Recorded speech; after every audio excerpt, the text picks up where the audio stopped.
Kali ini, kita akan coba bedah aturan-aturan yang membentuk apa yang kita tonton dan dengar setiap hari. Yuk kita selami bareng dunia di balik layar TV dan radio kita.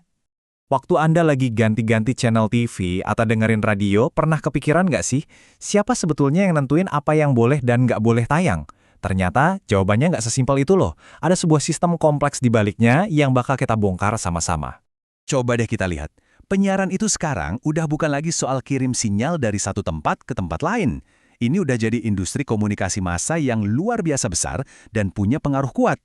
Nah, karena skalanya yang masif ini, apalagi di era digital, perlu banget ada aturan main yang jelas dan terstruktur.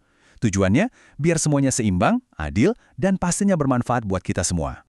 Oke, sekarang kita geser sedikit dari apa, aturannya ke kenapa sih aturan ini ada? Penting banget buat kita pahami kalau hukum penyiaran ini dibuat bukan cuma buat ngebatasin loh. Justru sebaliknya, ada tujuan yang jauh lebih dalam, yang akarnya dari kebutuhan kita sebagai masyarakat. Nah, ini dia jantung filosofinya. Menurut hukum di Indonesia, penyiaran itu punya 4 fungsi sosial utama. Pertama, sebagai sumber informasi yang akurat. Kedua, sebagai alat pendidikan. Ketiga, pastinya buat hiburan yang sehat. Dan yang gak kalah penting, keempat, sebagai corong buat mempromosikan budaya dan identitas bangsa kita. Yang menarik dari gambar ini adalah visual timbangannya kan? Ini pas banget. Jadi di satu sisi ada hak dan kebebasan, kayak kebebasan berekspresi dan hak kita buat tahu informasi, tapi di sisi lain ada juga kewajiban sosial buat menjaga moral dan ketertiban. Nah, hukum penyiaran inilah yang jadi penyeimbangnya. Oke, filosofinya udah dapat. Sekarang gimana cara kerjanya di lapangan? Nah, biar gampang, sistem yang kelihatannya rumit ini sebenarnya bisa kita pecah jadi 3 komponen atau pilar utama yang menopang semuanya. Yap, ini dia 3 pilar fundamentalnya. Anggap aja kayak pondasi bangunan. Ada perizinan sebagai gerbang masuknya, terus ada isi siaran atau konten yang kita nikmati tiap hari, dan yang terakhir teknologi yang bikin semua ini mungkin terjadi. Yuk kita kupas satu persatu. Pilar pertama, perizinan. Gampangnya, ini tuh kayak SIM buat stasiun TV atau radio. Tanpa izin resmi dari pemerintah, nggak ada satupun lembaga yang boleh siaran secara legal. Jadi, ini adalah gerbang kontrol pertama untuk memastikan semua pemain di industri ini taat aturan. Lanjut pilar kedua, konten atau isi siaran. Nah, ini yang paling sering kita lihat dan rasain langsung sebagai penonton. Pilar inilah yang mengatur substansi programnya, dari berita, sinetron, sampai acara komedi, biar semuanya sejalan sama 4 fungsi sosial yang tadi udah kita bahas. Dan yang ketiga, pilar yang mungkin jarang kita sadari, tapi krusial banget, teknologi.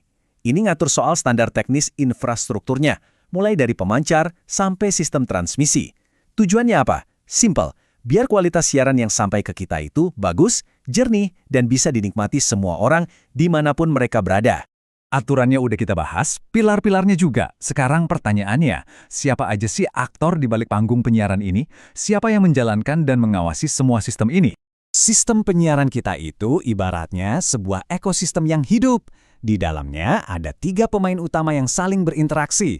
Ada regulatornya, yaitu KPI, terus ada Lembaga Penyiaran Publik atau LPP, dan terakhir Lembaga Penyiaran Swasta atau LPS. Kita mulai dari wasitnya dulu ya, yaitu KPI atau Komisi Penyiaran Indonesia. KPI ini lembaga independen. Tugasnya simpel tapi penting banget. Pertama, bikin aturan mainnya, dan kedua, ngawasin biar semua stasiun TV dan radio patuh sama aturan main itu. Nah, untuk penyiarnya sendiri, ada 2 jenis utama. Di satu sisi ada Lembaga Penyiaran Publik atau LPP, contohnya ya TVRI dan RRI. Mereka ini didirikan pemerintah, tujuannya buat melayani publik, jadi non-profit.